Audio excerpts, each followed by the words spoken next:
Baik, selamat pagi, siang, malam untuk Pak Saiful dan Bu Fazat. Perkenalkan kami dari kelompok 5 yang beranggotakan ada saya Clement, ada Kak Furkan, Kak Renaldi, dan Kak Zikri. Dan pada kesempatan kali ini kami akan menjelaskan mengenai perancangan manajemen data untuk LMS EduNext.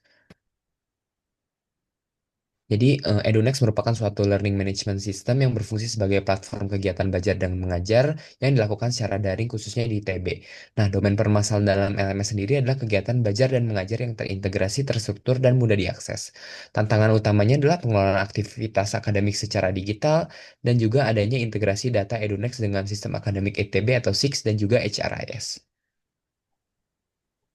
Dan ini merupakan eh, penjelasan role-nya, yaitu ada dosen yang dapat mendaftarkan asisten atau dosen lain dan memberikan akses token, mahasiswa yang mengakses bahan ajar, mengerjakan kuis dan sebagainya, dan juga ada administrator yang dapat menambah core serta mengelola parent class. Lalu ini merupakan kondisi manajemen data as is di mana kami menganalisis bagaimana kondisi EduNext sekarang. Jadi ini ada beberapa komponen. Yang pertama ada data governance. Kami menganalisis bahwa tipe model operasi dari EduNext adalah federated. Nanti penjelasannya ada di bagian selanjutnya. Lalu data arsitektur kami juga akan merancang data flow diagram yang akan dijelaskan pada bagian selanjutnya juga. Dan untuk data modeling and design, kami membuat suatu ERD, basis data relasional, yang nanti akan dijelaskan pada bagian selanjutnya. Data storage and operations, kami berasumsi bahwa penyimpanan dilakukan menggunakan basis data yang jelas. Data security, adanya manajemen akses ke EduNext berbasis autentikasi, adanya token untuk data integration, sinkronisasi data antara SIX dan HRIS. Next. Lalu untuk dokumen content management, di mana EduNext berfungsi sebagai repositori pusat, reference master data merujuk kepada data DCX, data warehousing memberikan data jumlah kelas, dan data survei untuk HRIS. Next. Lalu untuk metadata management ada informasi tentang database, dan data quality adalah proses sinkronisasi data secara rutin. Next. Dan ini merupakan deskripsi organisasi manajemen data di mana kami menggambarkan model manajemen data sebagai model federated, di mana hal ini melibatkan kolaborasi antara steering committee, center of excellence, dan juga pemilik data di tingkat operasional yang pada dasarnya mencerminkan ITB sendiri, di mana ITB menerapkan standar institusi yang lebih baik, namun memberikan ruang untuk kebebasan akademik. Next. Ini merupakan role utamanya, yaitu ada Enterprise Information Management Steering Committee yang berfungsi untuk menjelaskan pengembangan dengan Renstra ITB. Lalu ada Enterprise Data Management Center of Excellence, membuat prosedur operasional dan teknis. Next. Lalu ada juga Data Management Groups yang berfungsi untuk mengawasi dan memastikan kualitas serta mengatasi masalah teknis dasar. Next. Oke, berikutnya ada deskripsi organisasi tata kelola dari EduNext, integrasi dengan sistem SIX dan HRIS, yang dimana sistem lain memastikan data yang ada adalah benar, pengolahan data dilakukan secara konsisten di seluruh ekosistem ITB, dan menunjukkan adanya koordinasi data di antara sistem. Di sini ada penjelasannya dibagi menjadi beberapa roles dan deskripsi. Ada Chief Data Steward, operator data akademik, membuat keputusan tentang arahan strategis menyetujui kebijakan data. Executive Data Steward memastikan kebijakan data mendukung proses akademik. Terus ada Enterprise Data Steward, ini bertanggung jawab integrasi dan definisi dari domain data mahasiswa, terus memastikan konsistensi data di seluruh sistem ITB. Terus ada bisnis data steward, ini bertanggung jawab langsung terhadap data yang dikelola. Ada data owner, ini memiliki wewenang dan kendali atas domain data mata kuliah. Ada technical data steward, ini bertanggung jawab terhadap sinkronisasi data dengan sistem akademik ITB, pengolahan data inti, memastikan sistem beroperasi dengan lancar. Terus ada coordinating data steward, ini merumuskan kebijakan baru, menyampaikan kepada eksekutif data. Ada end user, bertanggung jawab atas data pribadi dan data yang dihasilkan. Ada tingkat eksekutif, ini bertanggung jawab atas arahan strategis, pengawasan program, memastikan data menjadi aset berharga. Ada tingkat strategis, ini bertanggung jawab untuk menyusun pedoman serta melaksanakan pengawasan terhadap pelaksanaan standar data di EduNext.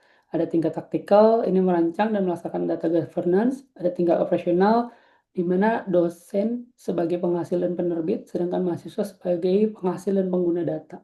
Tanggung jawab untuk melaksanakan dan mengelola data. Ya, untuk deskripsi kebutuhan data di Next, Pertama ada pengguna yang dapat berbagai role, yaitu mahasiswa, dosen, dan admin, di mana harus bisa login dengan akun ITB. Kemudian selanjutnya ada data utama dari sistem Edonex, itu ada mata kuliah yang isinya berupa kelas, modul, submodul yang dapat berupa assignment, tugas, dan ujian, dan juga ada mencatat presensi, video conference, workspace, dan juga yang terakhir itu ada survei. Untuk jelasnya akan dijelaskan kemudian. Oke, berikutnya ada perancangan enterprise data model. Di sini ada beberapa subjek area yang saling berintegrasi untuk menghasilkan, mengkoordinasikan beberapa data. Ada sistem ITB, terdapat integrasi user sebagai identifier.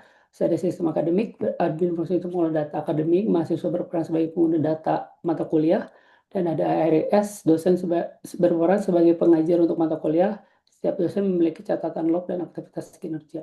Dan subjek area intinya adalah Edunex, di mana admin berperan dalam mengelola berbagai konten mata ajar dan survei. Mahasiswa dapat mengakses mata ajar dan melaksanakan presensi pada sesi pembelajaran. Dosen berperan dalam mengelola mata ajar, memberikan bahan ajar. Mahasiswa dapat mengisi survei, mengakses bahan ajar, ujian, tugas, dan melaksanakan penelitian. Dan dosen juga bisa mengelola workplace dan mahasiswa bisa mendaftar pada workplace tersebut. Oke, kemudian untuk perancangan data flow design ini dilakukan untuk berfungsi sebagai data lineage untuk menggambarkan bagaimana ini data ini bergerak dalam proses bisnis dan juga dalam sistem. Dan untuk menggambarkan bagaimana data ini bergerak dan juga berinteraksi antar proses bisnis ini dibuat suatu matriks yang mana kolomnya ini dia menggambarkan proses bisnis yang ada di LMS Edunex seperti user management, course management, terus student grading and course evaluation, terus user interaction management dan juga subsystem integration. Di mana di sini tuh berwarna hitam ini menunjukkan operasi create dari suatu entitas dan juga dot yang berwarna putih ini menunjukkan operasi read. Kemudian di bagian row-nya ini terdapat beberapa entitas-entitas utama dari database dari sistem database LMS Adonis. Next. Next. Kemudian untuk menggambarkan bagaimana data ini bergerak antar sistem atau antar komponen dalam sistem, ini digunakan DFD, di mana terdapat 4 modul utama pada sistem, yaitu User Management Module, Course Management Module, kemudian Student Grading and Course Evaluation Module, serta User Interaction Management Module. Selain itu juga terdapat beberapa entitas eksternal seperti lecture, kemudian ada juga student, ada juga six system dan juga sistem HRIS. Next.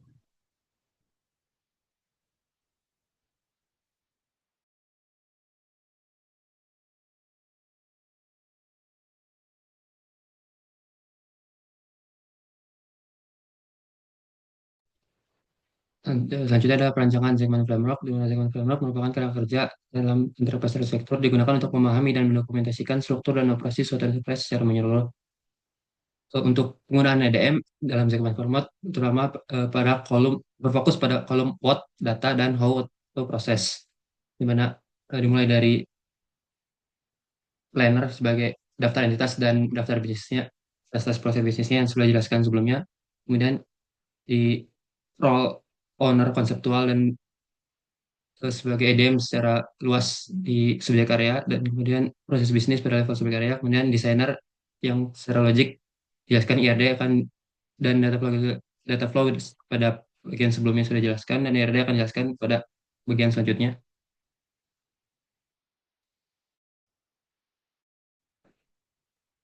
Oke, sekarang akan dijelaskan mengenai IR modeling. Jadi ini merupakan IR yang sudah kami buat. Jadi pertama-tama eh, kita akan melihat di entitas userman, di mana entitas ini adalah menyimpan seluruh atribut yang dimiliki secara umum oleh lecturer, student, dan admin. Yaitu antara lain adalah email, full name, last login, dan tipenya, di mana tipe ini bisa berupa lecturer, student, admin. Lalu ada spesialisasi di mana lecturer memiliki NIP dan juga menyimpan nama fakultas, student memiliki NIM, dan admin memiliki NIP. Lalu student akan mengambil course di mana lecturer juga akan mengelola course tersebut, lecturer juga akan mengelola workspace, lecturer akan membuat presensi dan presensi akan dicatat berdasarkan kehadiran suatu mahasiswa di dalam course tersebut.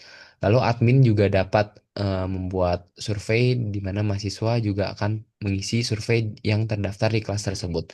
Lalu course memiliki berbagai modul. Modul di sini sebagai weak entity karena modul tidak dapat didefinisikan sendiri tanpa adanya course. Begitupun juga dengan submodul di mana submodul juga tidak dapat didefinisikan tanpa adanya modul tersebut. Lalu submodul bisa terdiri atas assignment, yang lalu ada materials dan juga ada exams. Lalu work group ini merupakan fitur di mana mahasiswa bisa eh, bergabung dalam satu kelompok jika didesain oleh dosen tersebut. Lalu kami juga akan menambahkan entitas untuk sinkron dengan data luar antara lain untuk mata kuliah SEX di paling bawah ini untuk mensinkronkan dengan data di SEX. Lalu ada juga user SEX untuk mensinkronkan data dengan data di SEX. Next. Dan ini merupakan eh, entitasnya, jadi yang sudah dijelaskan tadi mungkin boleh next aja lanjut ke bagian berikutnya.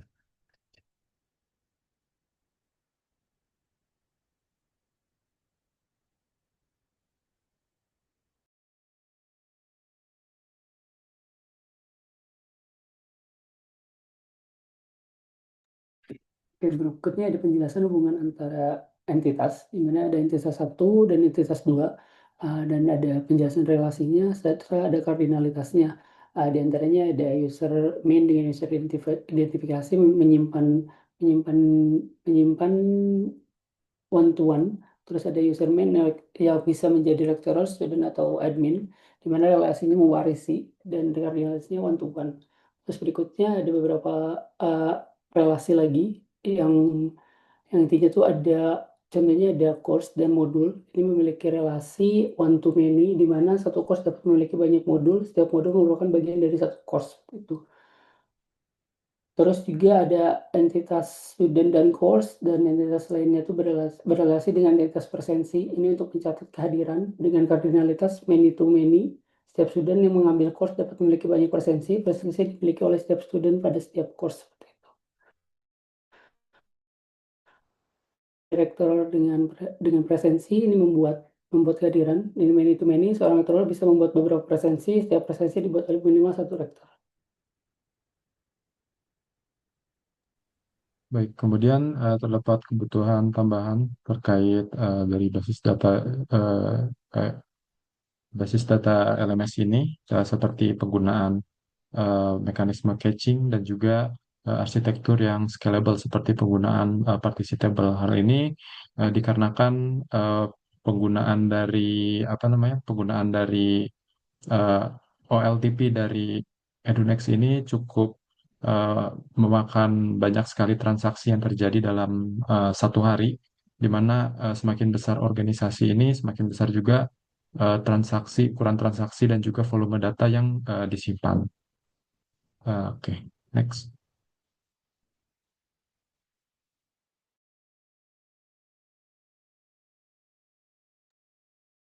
Oke, baik sekian untuk penjelasan dari tugas kami di Project Nol. Mohon maaf bila terdapat kesalahan atau hal-hal yang kurang berkenan dan kami pamit undur diri. Sekian dan terima kasih.